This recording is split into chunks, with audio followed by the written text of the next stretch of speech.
All right, so we're at San Diego Comic-Con 2023. My name is Nigel Chambers of Big Up Media. Gentlemen, how you doing today? We are very, very pumped. We can't wait to go and explore the stalls and start buying some comics. But yeah, the biggest lover of physical media.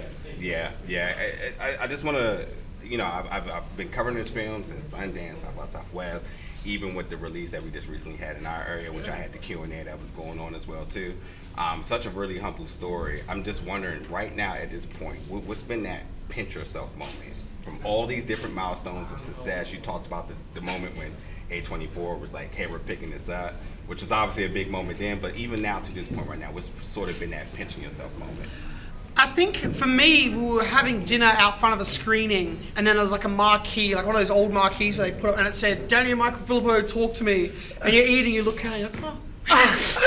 that felt surreal to me. Yeah. I think it was before Sundance, once we'd start to sell the other international territories at Cannes Film Market, and like our producer said, don't expect anything because we only had a promo reel, but she sold like 80% of the world just off the promo reel. So that was like, I broke down crying then as well. Yeah, it's like, oh, people actually maybe give a shit.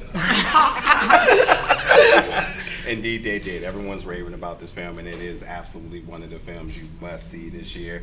I'm very curious about the next steps. As creators, I'm sure you got the success now, but back to the work, back to the lab, back to the work. Yeah. Which direction do you want to go with this film? Do we go beforehand? Because I love how the film kind of throws us in there, and we get an idea that like this is an establishment already. Everybody already knows what's going on, but there's obviously a story to be told with a really amazing cliffhanger, shall I say. Yeah. But you can obviously go that direction, which is also in another area as well, too. I don't want to give anything away. Or we can go back to the origins and really learn about this relic, shall we say. I want to spin that around and ask you. Reverse, what do you think? Yeah, what do you think? Would you rather a news story or continue? Sorry. I do love the idea of hitting different areas and really channeling with like different ethnicities, how they're going to respond to this as well. So like I definitely think let's go forward a little bit more.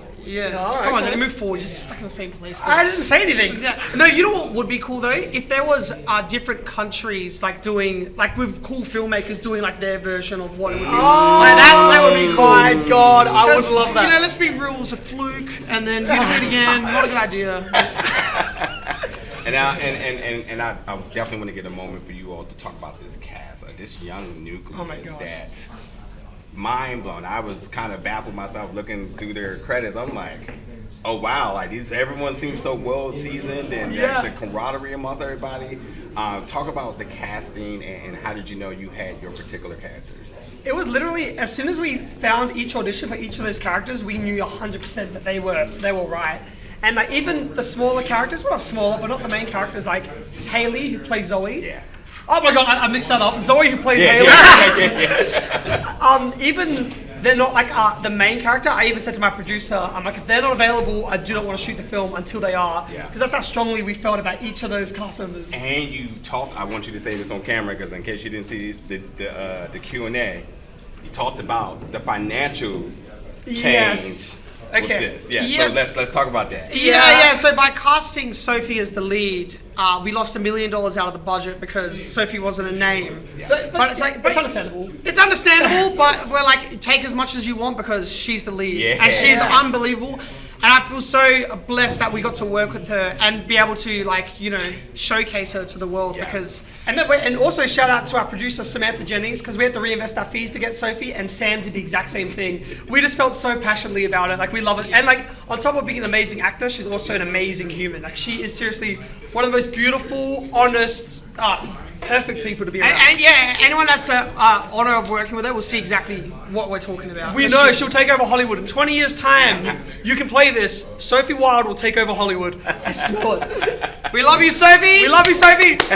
Well, again, thank you so much for your time and just the continued success. I just can't wait to see what you all come up with next. Thanks so much. Thank you. Cheers, man. Why don't you shake his hand first? Cheers. Thank you, man.